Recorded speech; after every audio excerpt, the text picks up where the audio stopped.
You ask Tiger to solve. This deals with linear equations with one unknown. The final result is x equals -5. Let's solve it step by step. Simplify the expression. Group like terms. Simplify the arithmetic.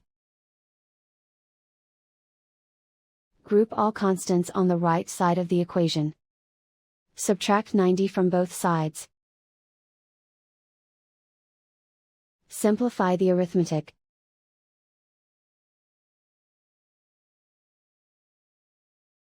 Isolate the x. Divide both sides by 18. Simplify the fraction. Find the greatest common factor of the numerator and denominator.